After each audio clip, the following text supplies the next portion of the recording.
That's the key thing that I specifically forgot. When we have events, one of the things you want to making sure of is that it's worthwhile to you. A lot of cases that falls into some form of compensation.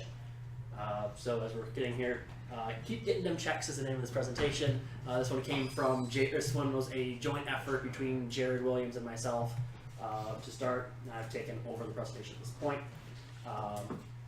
So that's where we're starting. So we're going to talk about a few different things. First, we're talking about reg-rel versus comp-rel, as well as when compensation is fixed, like on an SEG application or a GP application, how to make the most of that fixed comp and evaluate is that amount that you're making worth the effort to go. Then we're going to proceed into negotiation with TOs, discuss some brief points there, and it's okay to say no when you do not believe the event is worth your time. Either don't apply for it, or just say you talked with a TO and they said they gave you a jump comp option, and you're like, no, I don't want to do this or this. So, first question you ask is, what's the REL? If it's a regular REL event, questions you want to ask are, am I playing in this event? Because usually there's a difference there. Your attention is going to be focused either on playing the match or focused on the tables around you. We'll look at how far are you traveling. Is this my LGS? It's 5 minutes away from me. Or is this store having me 2 hours or 3 hours away? What is the expected turnout? Is this going to be an 8-player, 3-round event? Or is this going to be a full Swiss 8 rounds PTQ, for example, or RPTQ? Are there other judges required? So is there going to be, is the expected turnout be 60, 70 players, and I'm going to want another judge there? And is the TO asking anything else from me? Are they asking me to scorekeep the event, run word, handle paper cutting and all that stuff that normal judges do anyway? Making sure they don't ask you to make sure you don't ask. I paper cutter fee. You got to give me more if I'm paper cutter. Or if they're giving you, if they have just scissors, you're expected to cut 70 slips out with scissors. I personally might charge a little bit more for that, but I like to have the proper equipment to do my job. If I don't have that equipment, it might cost me a little bit out of pocket to bring the equipment in and things like that. I want to make sure. Sharp blade, danger pain. Yeah. They don't have a printer, so I make sure when they have a printer. So if I have to bring my own printer and use my own supplies, I want to make sure I'm compensated properly for it. So regular judges can play in regular REL events. It's close to everything from weekly regular events, Monday Night Modern, Thursday Night Legacy, Wednesday Night Popper, a Commander League, limited leagues, FNMs, pre-releases, and the game days turned into store championships. If you're getting, every event, you should be making sure you feel compensated for your time in some way. My personal opinion. Compensation should differ between playing and not playing if you're expected to be in a judge role. So if I'm playing, I'll get into that second, but I would expect some amount of difference. Usually a little more if I'm not playing versus playing. So there's a note here. The compensations that are going to follow in this are historical sampling from events and not standard practice. These are not applicable to everybody. Each location might be different, so I'll make that disclaimer up front. If you're competitive events, judges cannot play in the events due to their high competitive nature. Event levels, as we currently stand for the most part, are IQs, PPTQs, and local tournament circuits where you might be able to set your own comp. So keep those type of events in mind, and you might ask a little more for PPTQ versus an IQ, depending on the skill required for the tournament. Large events that are out there for competitives, we have the state regional events, primarily SEGs, with RPTQs, Star City Tours, and Grand Prix. Most of these all have set fixed comp, so this will come down to which line, are these worth it to you? So regular REL, am I playing? What I recommend is an option, obviously an option for every store. Either free entry for the judge, so if they happen to stop their match for 5 minutes and lose a train of thought, go in and stop. They take the call and come back and recenter. Yes. Seems like free entry would be more valuable if it's a sealed event rather than, or or draft rather than a constructed event, because if you're entry plus access to prizes, if you do like craft and it's a constructed event, you won nothing. If you do like craft and it's a sealed event, you got 6 packs. Usually what I've seen, and for this is specifically more so for the constructed FMs, constructed weekly tournaments. Usually those are $5 entries at the stores that I've seen. So essentially you get $5 off every draft, you just get $5 off the draft. You still have to pay some amount in to the product, but you just be $5 off. Or like a free drink and a snack. If they physically want you to pay for entry, go get a can of soda and a candy bar off the rack, and that's your special fee for the day. If you're not playing, these are both per person style sets. If I'm looking like, I'm gonna have a 15-player event, it might be worth $25 in store credit for a 4-round Swiss event that night. Making sure that my time is compensated if I'm not working, if I'm not playing in the event. Like half a pack per person equivalent. So if I'm, again, we're a 15-player event, 7 packs is usually is a fine number for me for the day. Pre-release and store championships, again, playing versus not playing. If you're playing, what I recommend is some sort of, what Jared and I were talking about was some sort of discounted entry, like 25% off. Depending on how many events you're doing, you might end up getting like 1 free one or 1.5 free ones over the course of the weekend. Like personally, I do 6 a weekend, so those points I usually walk out with 1 or 2 free. That just covers my time for the weekend, especially with how much I have to stop and answer questions over the course of the weekend. If you're not playing, I recommend along the lines of, it's like if you're playing 4 or 5, 6 Swiss rounds fixed. Like half a box or equivalent of store credit is usually a fair rate, especially if you're expecting 50 players at a 4-round or 5-round Swiss. It's still a lot of players that you have to watch out for. There's all those extra tasks involved. If you're doing full Swiss and you have like 60 players show up and you're the only judge, I'd like something like a box for the day.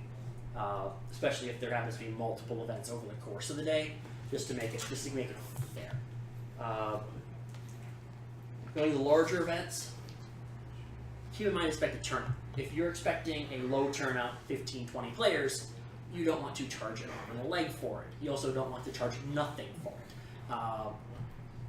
You're only one judge, you only worry about yourself. If you have to be large enough and you need a floor judge, keep in mind what your compensation would be, and in most cases you're negotiating for the floor judge as well, so keep that in mind. What would you believe is fair for any floor judge? Like these are examples for states events that I've actually ran myself. It was 2 boxes for myself and 1 box for every floor judge on the event. Some of the larger events in the past, it was a box per level, or half a box per level. Yes. Possibly, if you're not sure of attendance, you can negotiate for a floor visit standby where they get free entry if they're not needed, and they get a box if they're, or whatever, if they're activated. Yeah. Making sure all your bases are covered as you go through is what you're trying to do. Moving on, we have the opens and GPs. They're locked compensation based off of what you are doing for the day. SCGs are level-based pay, 125 for L1s, if I remember correctly, 175 for L2s, and 225 for L3s. And GPs are 200 in a box for floor judging per day. And if you're team leading, it's 300 in a box, 300 in 2 boxes. If you're on ops, it's 200 in a box per day. So keep in mind how much you're coming in when you look at applying for these events, and look at what is your way to maximize the event. So if you happen to have an event like this weekend in Phoenix, is the flight to Phoenix plus the hotel costs, taking all that into account, is that worth what you get out of the event plus the pay you're getting? Yes, Dave. Yeah, so one thing you can also use to take into account, like how much should my time be worth. If you're going to an event, say in Phoenix or Minneapolis, those are great cities, but I wouldn't come up with the idea of going to Phoenix or Minneapolis by myself. But GP Vegas, GP Amsterdam, Tokyo. Yeah, maybe you can afford to take kind of a loss on events like that, because you would be interested in going to a city of that type by yourself, without having to worry about whether you're getting paid or not. Yeah. Just making sure that in the end everything is worth it to you. GP Orlando, I went for that event. In fact, that event paid for my airfare and part of a vacation last year. So keep in mind as you go to events, make sure it's worth it to you, not just the pay, but also the experience of the event. If you don't believe everything overall is going to be worth it to you, just don't apply for the event. Like example, don't go overboard on meals. Don't spend $50 on meals every single event. Don't You're the $50 one that dinners. mentions everyone go to Fogo all the time. Yeah, Mr. Don't spend $50 on meals. I go to like at GP Indy. I go to Fogo I once. spend like 20 just at Taco Bell. I also have a day job that can afford it, so it's You might as well go to Fogo, right? That's just a view. so if you're getting a hotel, split the costs with like 3 or 4 other judges. That will significantly reduce it. Example of this upcoming weekend at SCG Cincinnati, I am spending $66 for 2 nights of hotel total between Dalton, Jeff, Kretschko, and myself. So it'll be a nice weekend, and the hotel has to be attached to the convention center. So it's a matter of making sure what your costs look like, balance out the weekend. And if you happen to have product like GPs do have, again, sell it. If you believe that, well, that's part of the comp that you need to make the event work, and you don't plan on cracking the packs yourself, sell the product. Most of your local stores will buy sealed boxes from you at their cost. What it would cost them to get it from a distributor, then that's usually around $70 to $80. There's So- caveats in that they can't use it for sale. The Wizards agreement is listed in there. Guarantee you, not one of them will buy it.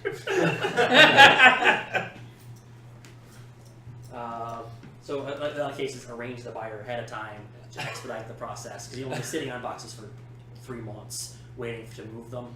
So if you're heading to a GP, I'm like, hey, I'm getting 3 boxes Just put of them in the product. closet, wait 6 more years, then they'll be worth something. Well, that's my Dragon's strategy.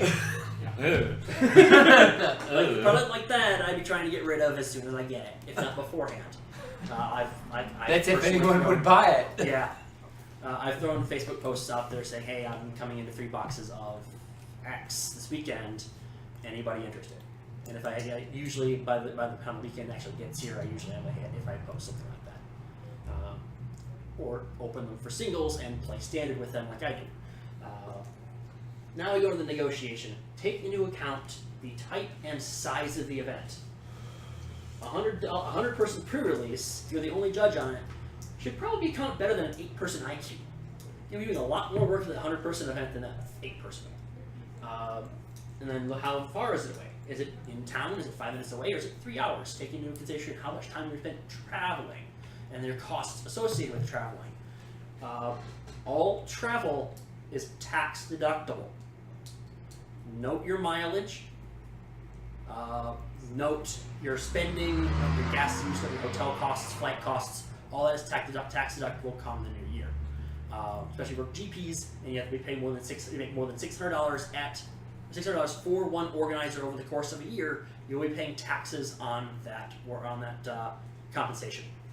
So you want to keep track of your costs to balance out. Right now, I'm at negative $58 this year for judging. Balanced out. There's account for travel. There's no reason to take a loss to make an event launch. If you are expected to be down $50 or $60 or $70 for the day to launch a PPTQ because they won't pay for anything, you can just say no and not make the trip. Suggest somebody else that would be closer, or direct them to your RC to try to figure out something for that. Use your options. Product, cash, and store credit are all definite options for stores to make it work for both sides. If a store can't do cash or boxes, but they're more than willing to do store credit, I'm sure you will find something in the store that'll be worth your time. And a good deal is one where you're prepared to negotiate again after you make the first offer. You might be like, okay, how does $100 sound? No, $50. How about $75? You'll make sure you have that back and forth available to you. Make sure you get what's best for both sides. If turnout ends up being lower than expected, and the TO asks you to leave, this is case if you have to be like the extra judge, not on the event, or they've already comped you, said, okay, we're just going to comp you. If they ask for volunteers, or they physically ask you to leave, make sure you are still getting paid for your time, because you are giving up your day for that event. And this is it's actually an example at a large old school PTQ that was done. It was a 10K PTQ. We only had 120 players show up. We had staff for like 250, and several judges were asked, like volunteers were taken or offered half comp to leave, and several judges took it. Don't be afraid to say no. Burnout is a real thing. You chain a bunch of events, make sure you don't overrun them, because if you can actually start losing your mojo as you go. There's also a lot of events out there, especially PPTQs. For the L2s, mentor more judges, get them to L2 so you don't have to do as many PPTQs. Like, I am now finally down to 1, maybe 2 a season, where I started off with PPTQ, started with 5. Burnout is real, make sure you keep that in mind. Did I do 7 in one season at one point? Yeah, Yeah. I remember that info, yeah. Yeah. It was like one of those it was like second season or third season, we were like the top 2 in the state. Yeah. Yeah. Dave. Yeah, Dave's good for quite a few. I still do quite a few. I do one, maybe 2. I killed off all the stores that didn't actually run good ones. Yeah.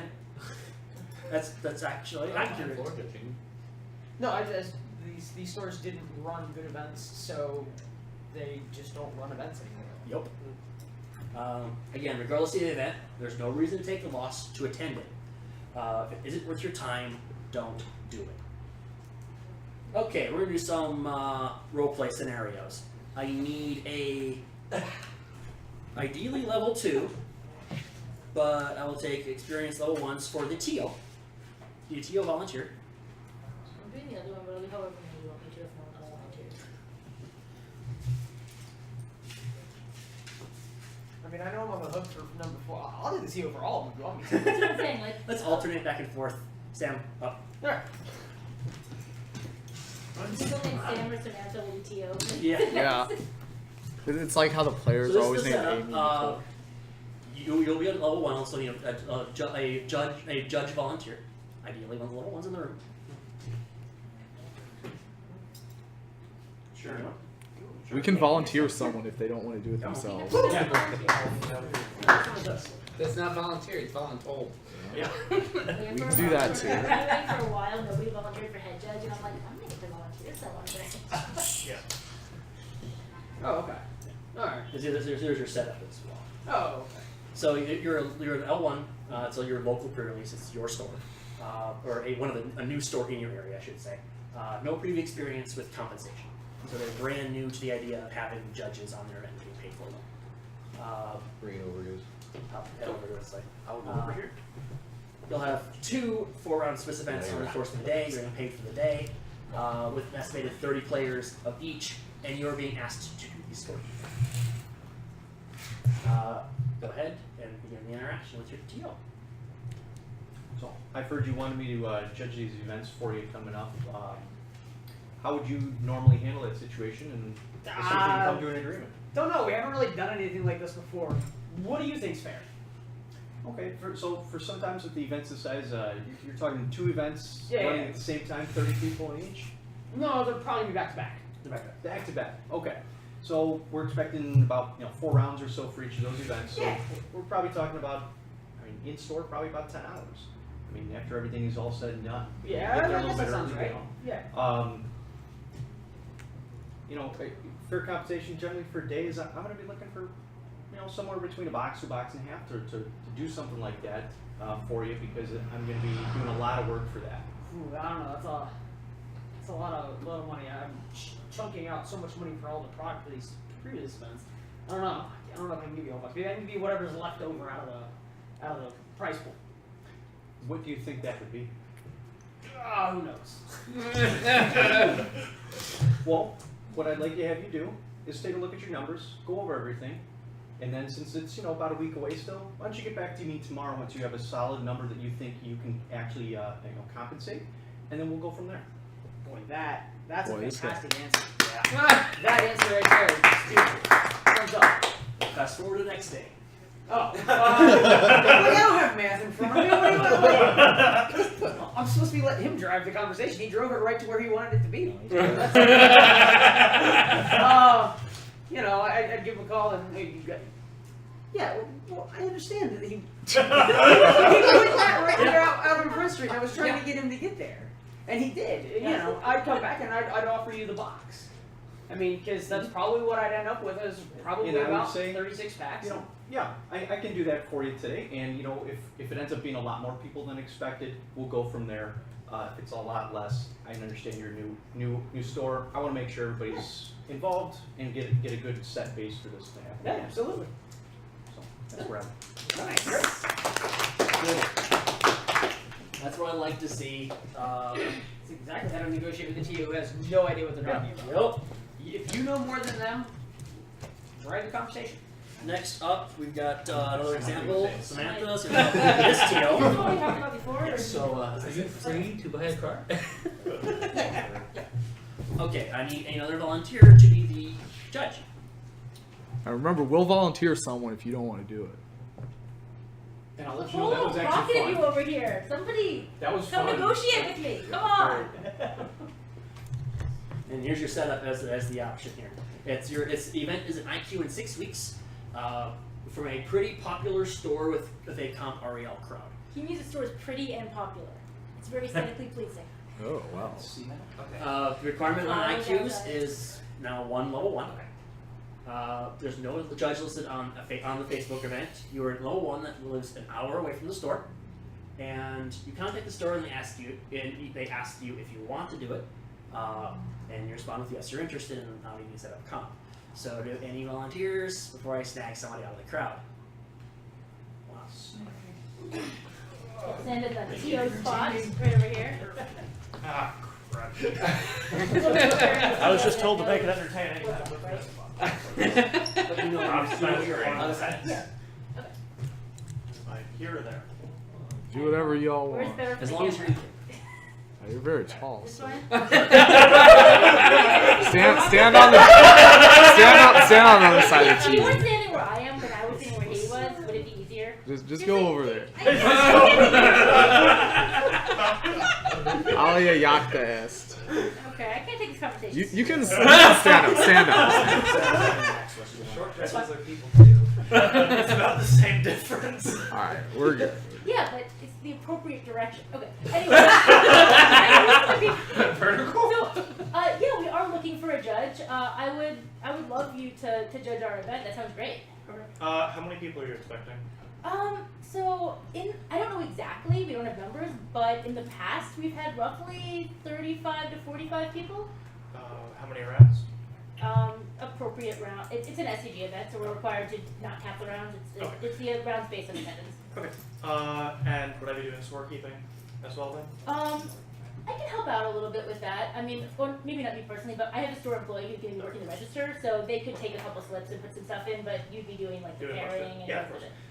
Okay. So what would you typically be offering for this? I can offer you like 25 credit. $25 in credit? Yeah.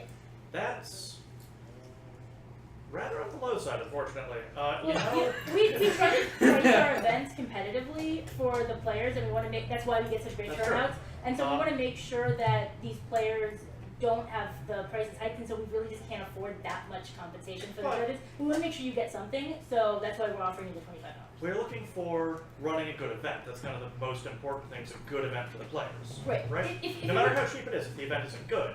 Oh, so I understand that you're worried about having a lot of work, and 35 or 40 players is a lot. So I can make sure that the employee does do most of the storekeeping stuff. I'm mostly concerned about my time.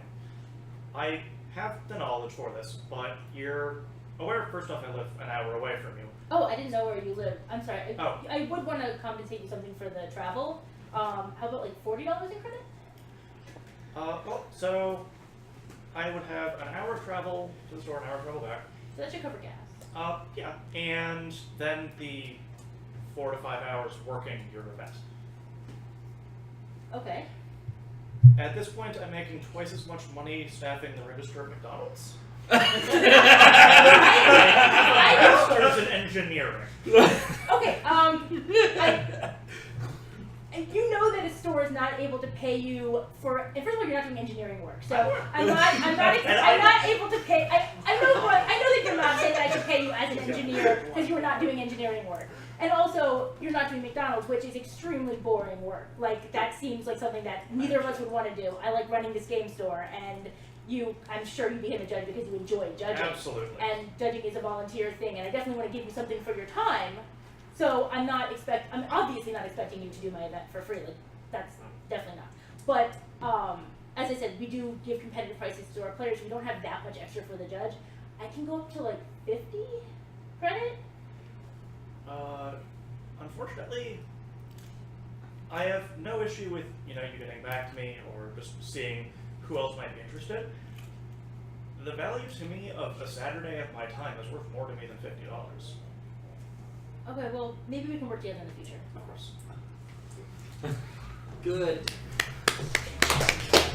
I was here like 5 minutes away. So the point of that specific exercise was to get the judge to say no. Gee, I didn't notice. I don't know, man. $50 is store credit. And the true fact, How many dual lands We're is up, that? we're up to 2/3 of McDonald's wages. true fact, that was actually an offer made to me at one point. Oh my gosh. Hold on, even better. I took that offer. What? Yeah. At an hour away? Yeah. It was at the time. Yep. That's awful. I wish I would have got that offer. That would have been Yep. so great. Yep. Yep. Pain experience. Yep. We're actually gonna ask Samantha to come back up for this one. I haven't been Free. briefed on this one, so show me my pitch.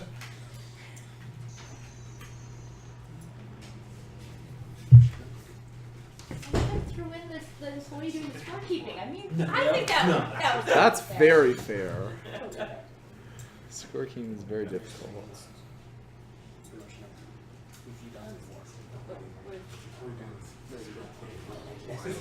Oh, okay. Okay, so That's not high school, probably. and then okay. Need another volunteer.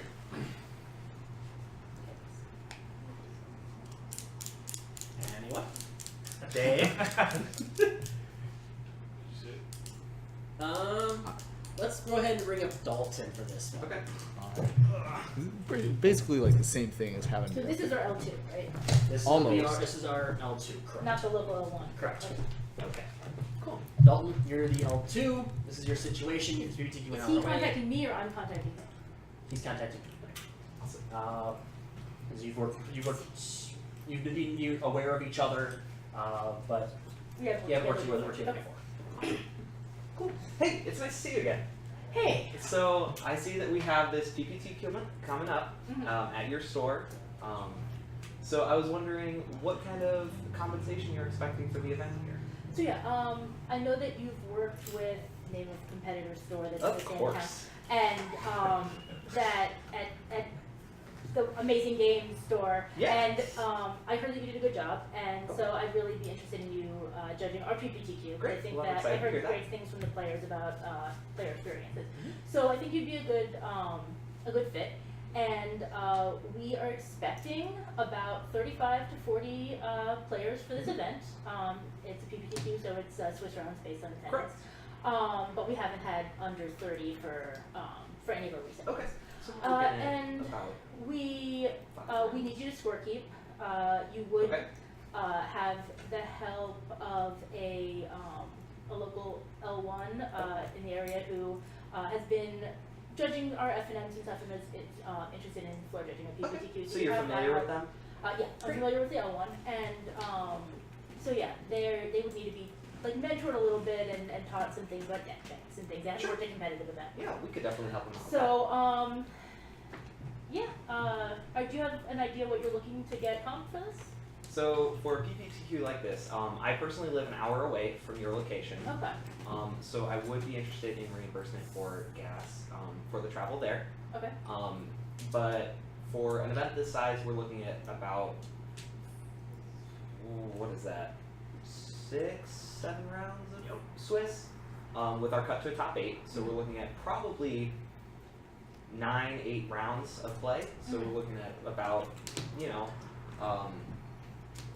that many hours of play. This is this constructed?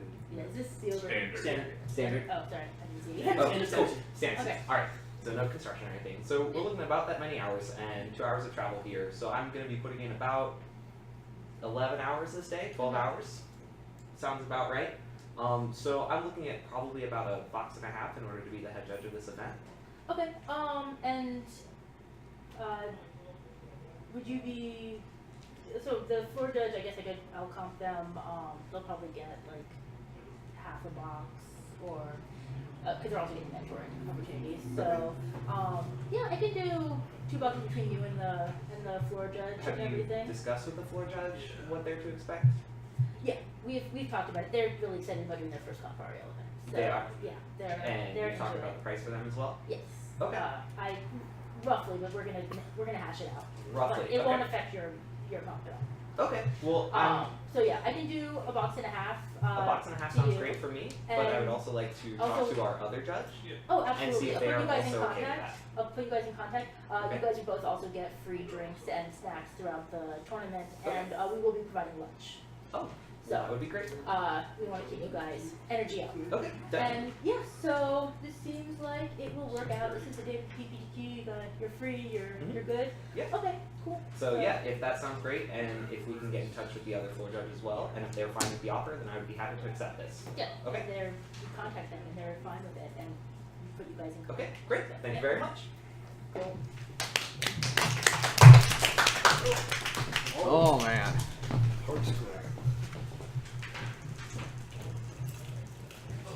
Okay, we have that one pretty much exactly as I was expecting. The RTOs that will work with you and come up with the best for both.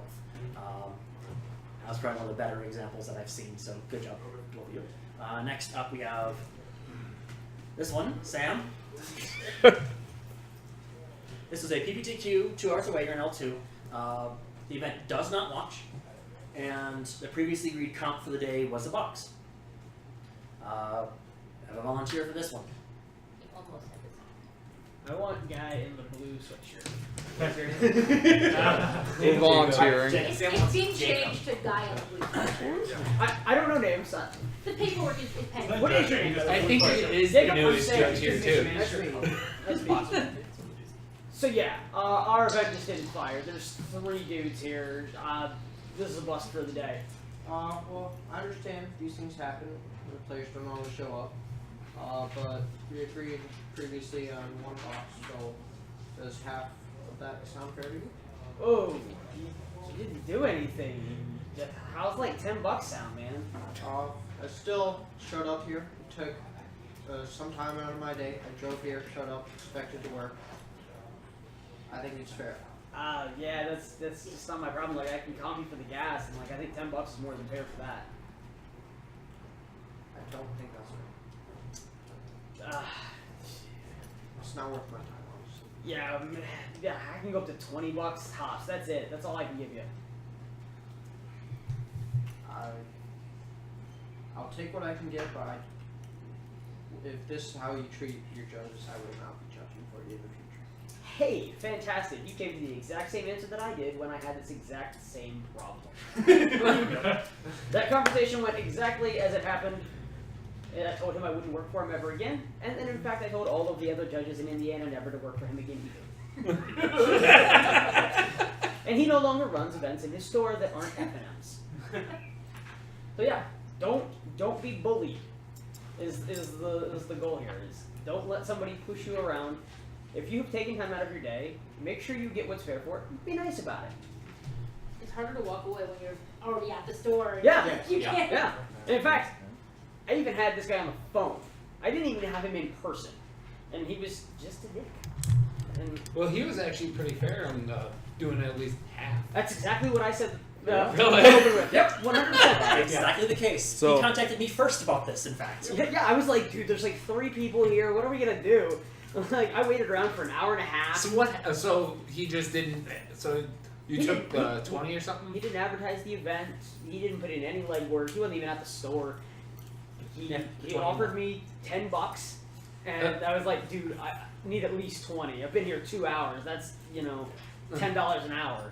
Not to mention there were other large events in the area you could have applied to. Oh yeah. So you lost the opportunity. That's a good cost thing to bring associated up, with by it. the way. If they're like, well, you didn't really do anything, you can bring up the fact that, hey, if I wasn't here today, I would have been at SCGX making $175 for the day. There was an So- SCG event that I skipped out on to run this PPTQ. There was also an event with my family that I could have been attending instead.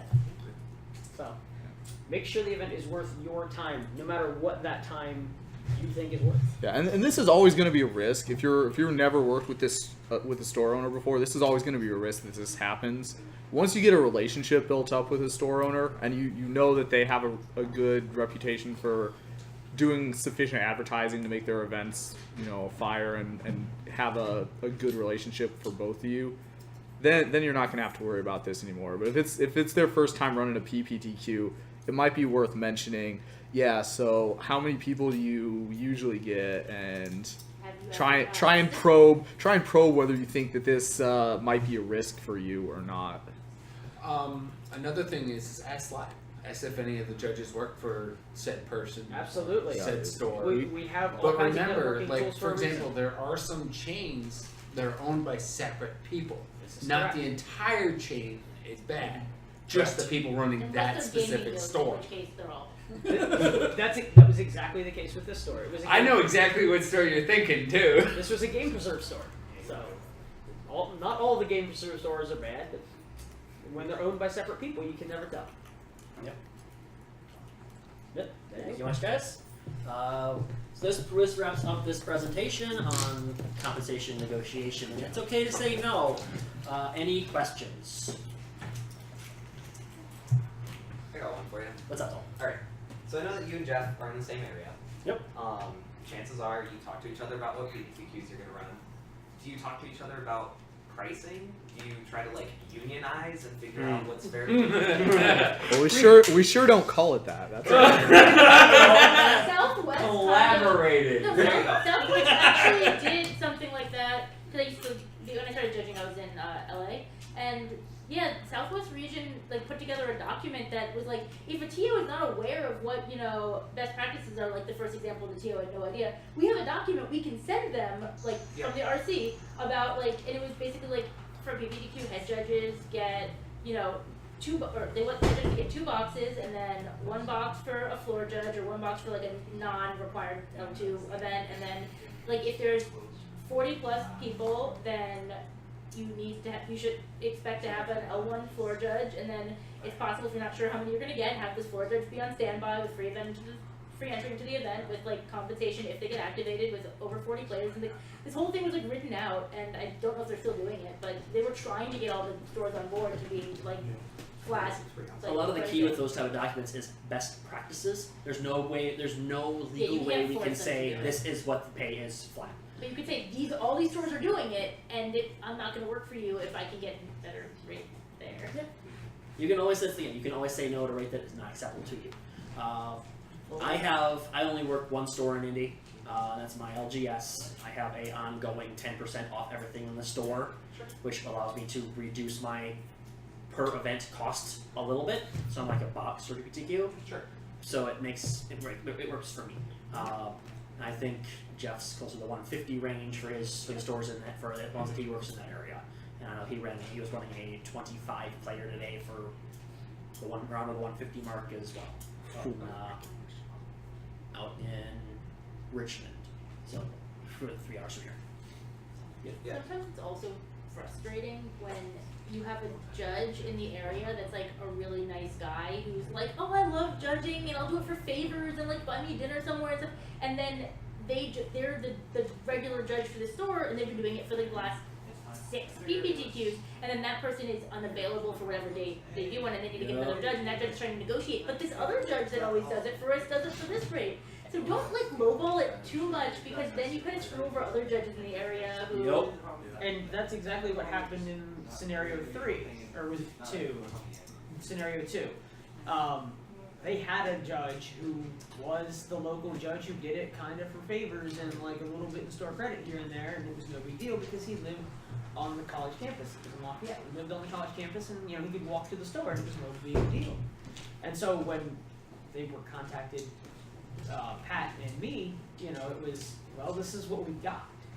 And I ended up taking it because they had the event scheduled, and they contacted me. It was a Sunday event. They contacted me on Saturday at a bigger event that this TO was actually playing at. So I took it more for the players that I knew who were going to go up there anyway, and were going to be pissed when they drove an hour and didn't get an event. So I did it more for the players, and then I educated that TO on what was actually expected, and now that's my regular TO because now I live there. Yep. So you can take a bad situation and turn it around into something good if you know how to work it. I will point out scenario 2 still had 6 weeks to go until the event, which was conditional on my responses. Correct. Responses were conditional on that. Correct. And he never did find a judge in those 6 weeks. He ended up. He ended up at a what was it? It was a 120 player event or something like that in Indy. I'm surprised. And he was like, my judge fell out. I have nobody. Does anybody want to take this? And he was asking all of the judges all day long, and I was nope. Everybody said no but me. I am not surprised that he didn't find a judge in 6 weeks. I am surprised it took him that long to reach out again. Again, I'm not. He had this sweetheart deal, and it got fixed. Yeah, most of this was done. Oh, there was more to that one. It was not a regular IQ back in the day. It was a super IQ, which had a much higher guarantee on player count. It was like 75 player guarantee for their pay rate or whatever it was. So that they for SEG, for them to pay for it and actually get it, SEG had to guarantee X number of players. Otherwise, they got an added next one for free. So for me to do that rate, I was not only asking for myself, I was also asking for a floor judge. And they didn't want to bring in anybody else and only wanted to pay me $50. And that was the case where I went like $100 or box or I'm not doing it, and I never heard back. And I ended up certifying 3 people at that store within a couple of weeks. 2 of them being the store owners, so that they could run their own events and call in reinforcements when they needed them, instead of, because I was willing to help fix their problem of needing to chunk out money for judges, I instead created judges for them with themselves, so now I get to run all of their PPTQs that are 10 minutes from my house for a box. We don't even have to negotiate about it anymore. When I first became an L2, I was head judging my first PPTQ as like floor judge one of them or something. The PPTQs in that area does not have floor judges. Anyway, so I was head judging my first PPTQ, and beforehand the TO, this is his first ever competitive event, and he came up to me, like, we agreed on comp, and then he was like, so what should I get, like, what do I need? Like, he was really, like, we were emailing back and forth, and he was very interested in learning from someone more experienced about what he needed to do. And agreeing, he had already set like a 2 p.m. start time or something for a sealed event, and so agreeing to cap at 32 players, because it wasn't going to go much more than that, it was like 36 or 37 that he was going to cap at, just for like rounds, he was fine with. Agreeing to the comp, he was fine with. Agreeing to all of these like things, he was fine with. He really didn't want to get a printer. Like, that was his sticking point. It was like 4 or 5 back and forth emails. Do I really need a printer? Well, I'm like, yeah, you need signed slips. It's required to keep them for 3 months in case there's any discrepancies. He's like, well, okay, how about if I print them at like Office Max beforehand? He's like, because for FNMs, like calling out pairings is fine. So what if I print? I'm like, no, you need their names on the slips. And like he was trying all these workarounds. And he was like, well, I guess if I really need it, my girlfriend can lend me a printer. It's like, you should get one for free. Why is this the sticking point? And he just didn't want a printer in the store. I have zero idea why that was what he cared about. But everything else he was fine with. He eventually got the printer, and like I don't think he had a paper cutter, but he was cutting the slips for me, so whatever, he was using scissors as his thing. But it was like, what the heck? Like, why on earth would anybody care that much about not wanting to borrow a free printer?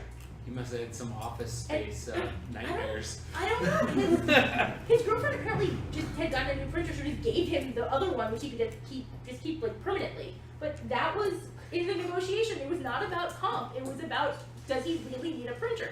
Yes, he really needs a printer. And real quick, she touched on something. Start time is a real thing. 2 p.m. sealed. That It- sounds like a nightmare to It me. had already been advertised and everything. He couldn't change it at that point. Sure. And it was just like, That's he was like, for awful the future, I know. Because I was like, this is going to end at like 2 in the morning. Like, because I was going over it with him, and he was like, oh, for the future I'll do them later, but it's already advertised, so whatever. Yeah, You're gonna so- be there until what?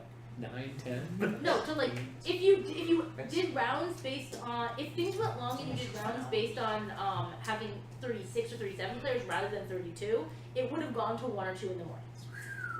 As it was, it ended at like 11:30 or 12, I think. Yeah. But it depending on how long top 8 takes, and there's a few factors, but you should not start sealed events that late. Start time can absolutely be one of the things you negotiate on. But if you get brought on after they've already done their advertising for that start time, you kind of you're stuck. Like At that point, if you believe it's going to go even later and you have a not safe drive home, don't forget you can negotiate for more stuff. You Oh, need to- no, no, but- or even a hotel, not even a hotel for the night if it gets that bad. yeah, this was like 20 minutes from my house, and it was like the comp was not a problem. Like he was fine with the comp. It was weird things that he was. I had a PTQ that I ended up getting asked to head judge 3 weeks beforehand. I had to come up with a staff. My comp for the weekend ended up being, because of how short notice and how much work I had in locating a staff, was 3 boxes of product, a night of hotel the night before, a night of the hotel after, plus food on the day off. And the TO accepted that wholeheartedly. Because every other L2 that could have, and every other L2 was competent enough to run it was at SCG Kansas City that weekend. And this was in St. Louis, Missouri. So, my staff ended up being 4 L1s, a judge candidate, That's 1 also L2. gonna split the attendance, right? It was 3 different rooms for the event. One was like table 1 through 12, the next one was 12 through 30, the next one was 31 through 60. How delightful. It was the hottest day of the year in July. It was miserable. And the air conditioning was broken, Air right? conditioner was broken. Oh. We had to take Well, down the random tables 1 PPQ through with the printer 4. thing had the bad air conditioning also. We had to take down tables 1 through 4 halfway through the event because of just how hot it was. It was miserable. Yeah, you talk to anyone who's been a judge for more than 5 years or so, they'll have some horror stories. 5 years next month. I've lost track. Yeah. I started during M10. My first big event was the. You're coming M10 up on 9 or 10 years. So, May yeah. 31st, Stop talking military. 2014. So that's That would be that's all I've got. So we'll take a break and come back. What's next?